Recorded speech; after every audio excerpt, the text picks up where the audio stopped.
Welcome to Glass in Session. This podcast is here to help you fortify your wine studies and arm you with wine buying savvy, and hopefully you're having some fun doing it. Wine is an incredible fun journey, and I'm happy to be part of yours. I'm your host, Val. Thank you for joining me. Welcome to Season 2. The season's going to kick off with bubbly because why not? And since it's harvest time, I want to talk about some seasonal favorites.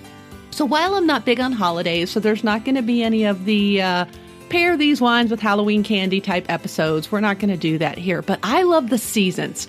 So I get excited about wines made with dried grapes or moldy grapes or fruit brandies. Yes, brandies, because brandies are made with wine, if you think about it. Skin contact, all these things that are happening in the vineyard right now throughout Season 2, which runs to the end of November.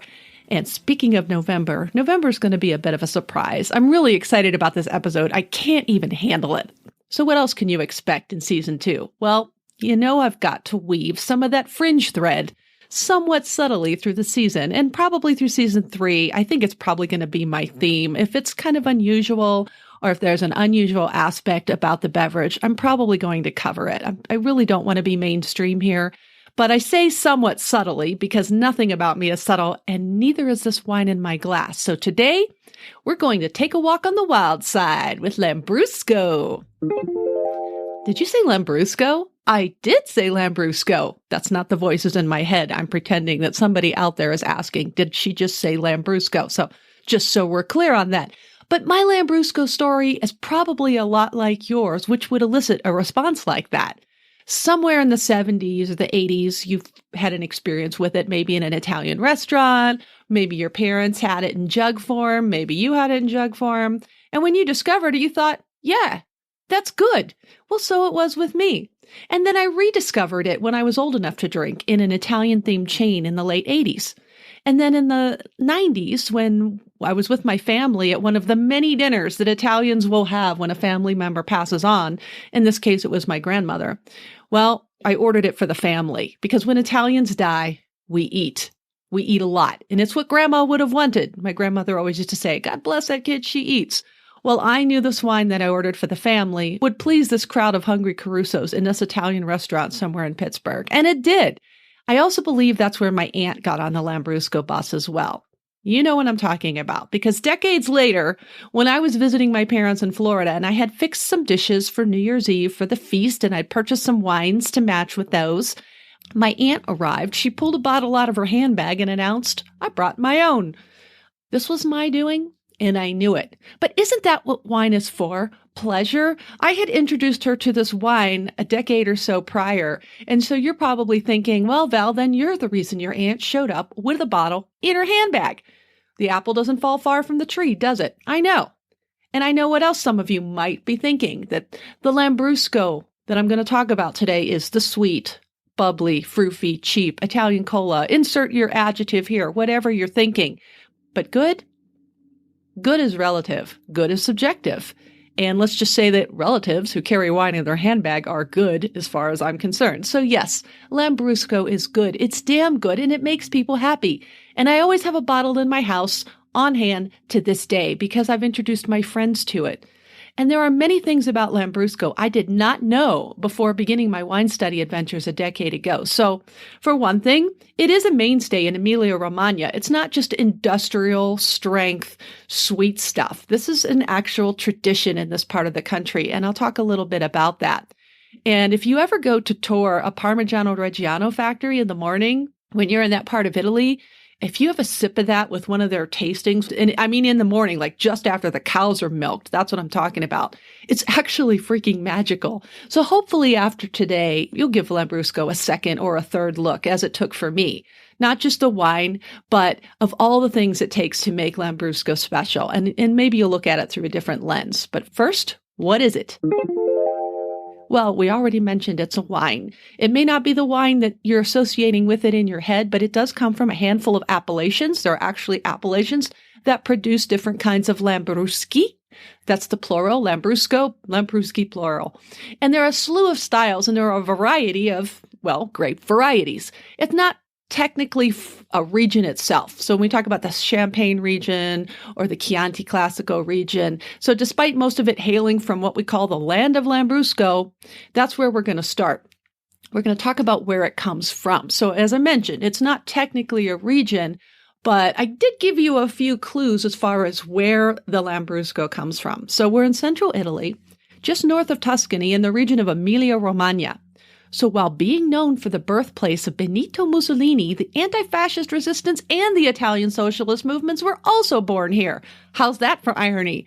But what else do we associate with that region? Food. Within Emilia-Romagna, there are 3 provinces that I tie to food. Roughly, we have Reggio Emilia. Think about Parmigiano Reggiano and Aceto Balsamico Tradizionale, so balsamic vinegar. In Parma, prosciutto di Parma. Prosciutto's the ham from Parma. So prosciutto di Parma, not prosciutto di Ohio that might be in your grocery store. We're talking about prosciutto di Parma from Parma.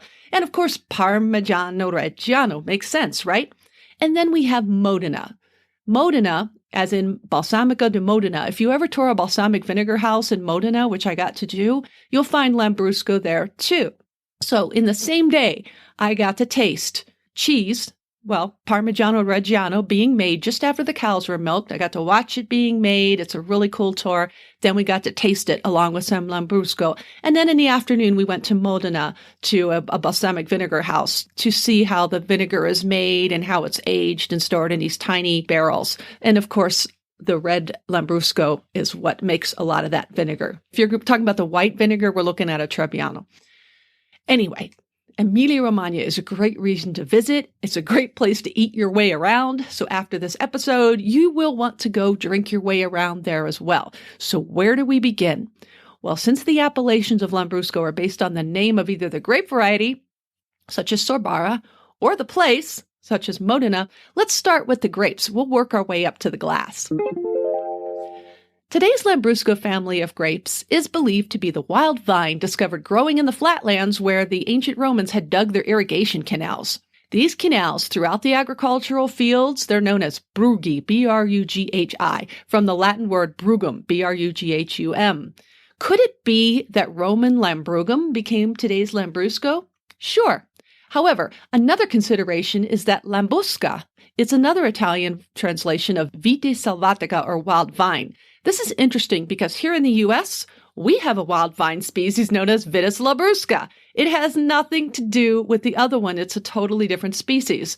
And in Italy, they call it uva fragola. These are your Concord and your Catawba grapes in the Northeast. So Vitis labrusca that we have has nothing to do with the wild vine, the Lambrusco vines in Italy. And we'll get into genus, species, and all that good stuff in a minute. But we could take the Latin word labrum, which means border or margin, and we can combine it with ruscum, which means a plant that grows anywhere, like a weed, I guess. But since this vine was found along the canals on the border of the fields, you have another theory, and this one sticks pretty hard for where the word Lambrusco came from for this grape. But before I get into how many varieties of Lambrusco there are, here's our first court dork alert for Season 2. Those wild vines that were found in the irrigated flatlands of Emilia-Romagna were Vitis vinifera subspecies sylvestris, so not Vitis lambrusco. So most of today's cultivated wine grapes, they are Vitis vinifera subspecies sativa. Same genus, same species, different subspecies. And there are some differences. Those Vitis vinifera subspecies sylvestris vines had no issues hanging out in stagnant water. Vinifera sativa vines would rather struggle on the hillsides. So these are the wine grapes that we think about. They like to struggle. They like to grow on the hillsides. And a lot of times those are your premium locations. Another difference between the Vinifera subspecies sativa versus the Vitis vinifera subspecies sylvestris is that the vinifera flowers are hermaphroditic. In other words, they have all the parts to self-pollinate. More often than not, however, the sylvestris doesn't play that. Some have female flowers, so they need pollinating. And some have the pollen-producing male part. So planting vines requires some, let's just say, pollination consideration for vine propagation. This is why you'll often see the Lambrusco di Sorbara, with the female flower parts, planted with its cross-pollinator pal, Lambrusco salamino. Incidentally, salamino got its name from the grape bunches resembling a salami on the vine. Make of this what you will, but it's one way to remember which one has the male parts. Either way, the Vitis International Variety Catalog, or VIVC, lists 66 varieties of Lambrusco. And while I did say Lambrusco family, not all of the Lambrusco varieties are as closely related as others. Now, this was kind of a dated inventory, but I did link it up if you want to look at it. The more common varieties of Lambrusco grapes grown today in central Italy are the ones you're going to hear about the most or see on labels. There's the Grasparosa. There's the Salamino, which I just mentioned. The Salamino di Santa Croce is its full name. And Lambrusco di Sorbara. In other words, of the 2016 production figures, according to a decanter source that I also have linked up in the show notes, 20% of the 2016 Lambrusco production was from the Grasparosa grape, the Di Sorbara grape, and the Salamino di Santa Croce Lambrusco, as well as the Modena, which can use any Lambrusco. There are nearly a dozen other varieties of Lambrusco still in use today, like the Maestri that we see in Parma and the Monterrico that we see in Reggio Emilia. We talked about the place, we talked about the grapes. Now, how about the wines? Well, each of the 3 foodie provinces I mentioned earlier, they all have Lambrusco wine appellations as well. Now, we always hear about the last one I'm going to talk about, the Modena appellations, but I'm going to give you a little bit of 411 on Reggio Emilia. Because in Reggio Emilia, we have the Reggiano DOC, created in 1971.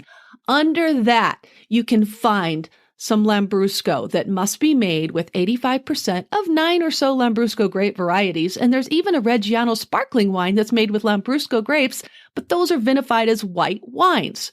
Also, in Reggiano Lambrusco DOC, you may see Colli di Scandiano and Colli di Canosa. These are hillsides. Every time you see Colli, those are hills.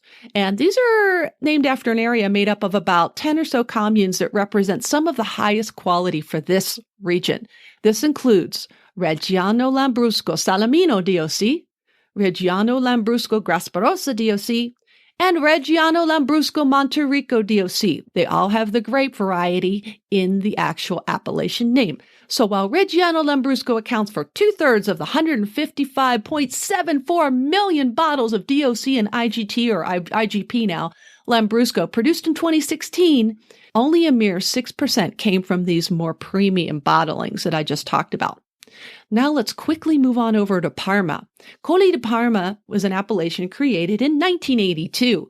The Lambrusco Colli di Parma, this is, again, focusing on the hillside locations around Parma. So mostly to the south, and then as we move west, we have a minimum of 85% Lambrusco Maestri. Finally, we move to Modena. These are the ones that people tend to talk about the most. Like I said, there are a whole bunch of other Lambrusco appellations, but these are the ones that I heard about the most. And for some reasons, these are the ones that stuck with me when I was taking my sparkling exam for the diploma. This is the home of Lambrusco, Modena. These are the ones you're going to hear about, particularly those that like to distinguish between the styles that are often attributed to the grape varieties and the terroir aspects, as these are also grown in the hills and they are terroir driven. Some will say that the Sorbara is going to be the fruitiest and boast the more traditional style. The Grasparosa di Castelvetro, this is what's in my glass, and this is what I keep in my house, and I was so happy to find it. It's considered to be a little bit more serious, if you will, pronounced in tannin, structured body, a serious meat wine. It doesn't have to be too esoteric. It's not a wine you meditate over, and it's still quite approachable, but it is usually one of the more dry, structured ones. And then right in the middle, we've got the Salamino di Santa Croce. Again, these are general guidelines, and producers may vary their styles. So if we're talking just about Lambrusco di Modena, created in 2009 while I was there, any Lambrusco clone can make up that wine, but it has to be a minimum of 85%, again, of any of the Lambrusco clones. The DOC is named after the grapes, the Salamino di Santa Croce, the Lambrusco di Sorbara, the Lambrusco di Grasparosa di Castelvetro. Those were created in 1970. After the grapes, which is pretty cool. So if you got the Salamino di Santa Croce, that's got to be at least 90% of Salamino di Santa Croce in that blend. And that is actually the largest in terms of DOC level Lambrusco production. And then when we talk about the Lambrusco di Sorbara, that only has to be a 60% minimum of Sorbara. The remainder must be made up of its pollinating pal, Salamino, with a maximum of 40%. And then when we get to the Grasparosa di Castelvetro, the one in my glass, 85% of this has to be from Grasparosa di Castelvetro. So I wanted to kind of talk a little bit about those appellations. Like I said, you're going to see these things on labels and you'll be like, what is the difference between Lambrusco de Grasparosa de Castelvetro and Lambrusco de Salamino de Santa Croce? So we're talking about different grapes and different appellations and different requirements for those. And of course, I mentioned the styles earlier. But I think it's time for another cork dork alert because that was a lot of information to ingest. And hopefully you've by now opened a nice Lambrusco and are sipping along. Although most of Lambrusco production hails from Emilia-Romagna, it can be found in other areas and appellations around Italy. In northern Italy, we have Lambrusco Montavano DOC in Lombardia. This has been a DOC for red and rosato frizzante wine since 1987. It's made up of a minimum of 85% Lambrusco, some of the kinds I've already mentioned, such as Maestri and Salamino, but they also have a Lambrusco Viadanese in that blend. It can only have up to 15% of that Grasparosa or Sorbara, and it also can include grapes called Fortana and Ancellota. Those are not Lambrusco grapes. In Trentino Alto Adige, we can find it in the Castellar DOC up to 50%, hanging out with a minimum of 50% Merlot in the still red wine. So no bubbles here, just a still wine, 50% Lambrusco, 50% Merlot. That would be a fun blend to try. And then here, the Lambrusco that they're using is called Foglia frastagliata. This means shredded leaves or leaves that have been cut up. It also makes an appearance in the Trentino DOC rosés as well. From the Lambrusco Vitona and the Lambrusca d'Alessandria varieties in Piemonte all the way south to Puglia, the heel of the boot, we have a variety of Lambrusca and Lambrusco grapes, because why not? Outside of Italy, there were some varieties from Spain and France that were also in the VIVC catalog, but I wasn't able to find any examples of these wines made with them. But what I was able to score were a few from Don Bosco made with Lambrusco Maestri in Mendoza, Argentina, all the way down in the Southern Hemisphere, and also from the Southern Hemisphere, Trentham Family and Chalmers in Australia. There are more, I'm sure, but we have to cut this off somewhere because we aren't really doing advertisements today. I just wanted to give you an idea of Lambrusco that has strayed outside of the Reggio Emilia area. As production goes, only about 5% of this production is bottle fermented or done in the classic method. Most of it is done in tank or charmat. Your Grasparosa-based Lambrusco and Colli di Scandiano and di Canosa, these are more about the grapes grown in the hills. These, including those of Colli di Parma from the Monterico clone, tend to be more terroir-driven, as I mentioned before. These are often fermented all the way dry or close to dry. Some of them will be classic method or bottle fermented. And so here's where you have a chance of scoring some of that 5% classic styles.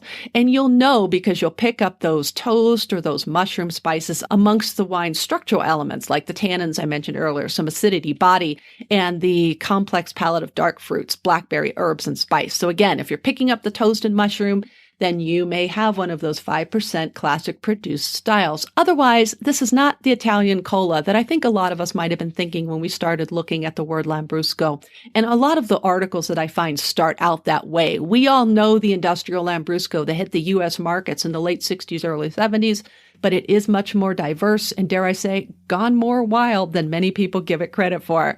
You can find Rosso styles, straight up red and rosato, and you know what a rosato is from season 1, that's a rosé. You can also find full-on sparkling or spumante, as well as frizzante or pleasantly fizzy styles. There are also sweet styles, which they call dolce, and semi-sweet styles, which is called amabile. And these are the type that is actually exported the most, where those elegant, dry, or secco styles that I was talking about, those didn't hit the American market till around 1994. There's something for everyone and still a crowd pleaser, but maybe in a different way. This is why I try to include one of these in my sparkling wine presentations when I do them for clients any chance I get. It blows people's minds and often ends up being a group favorite. And I will say I'm getting to the point where there are clients who are young enough to not have ever heard of Lambrusco. So 30 years after my first glass of sweet stuff at that Italian chain restaurant, I am a tried and true fan of these bubbles. And speaking of fans, do we have any rap fans out there? And I know what you're thinking. I'm not going to bust a rhyme, and you're welcome. But peep this, my fly, funky, fresh in the flesh, cork dork friends. Wu-Tang Clan fans may already know this. Raekwon, aka the chef, or Corey Woods is his real name, he launched a Lambrusco brand in 2018 called Licata. It's produced by Cantina Cece in Emilia-Romagna, and he even went to Verona to do a tasting of the final blend along with some sommeliers before it was released. The name comes from a small town in, ironically, not Emilia-Romagna, but in Sicily. So let me tell you a little bit about this town. Mass immigrations from this region resulted from Operation Husky, the Allied force invasion during World War II, or about 1943. Raekwon's wine is a nod to this town because it's an acknowledgement of traveling from one's home for whatever reason, including the many immigrants who came to the U.S. after the economic downturns in the Allied occupation. I couldn't find the text sheet on this wine, this Licata, and it's spelled a little differently. Licata town ends with one A, Licata the wine ends with two A's. But I do know it's a demi-sec. And I also know that Cecchi's wines are usually from the IGT Emilia appellation, and this wine is actually marketed as what they call affordable luxury. It's in a blue chrome bottle and retails for about $35. So there you are. In the words of Raekwon in a 2015 interview with Quietus, in order to be one of the greats, you've got to study the greats. Well, today we studied the grapes, and certainly one of the greatest wines that is rooted in tradition in Italy. Thank you for listening, or mille grazie, for your ears this season, and I look forward to chatting with you in a couple of weeks. Reach out to me between sessions at val@glassandsession.com or on Twitter at WineGalUnboxed. On the Facebook, Pinterest, and Insta Spaces, I'm Vino with Val. Glass and Session is trademarked by Vino with Val, LLC. Music is by Addict Sound. Website is glassandsession.com/podcast.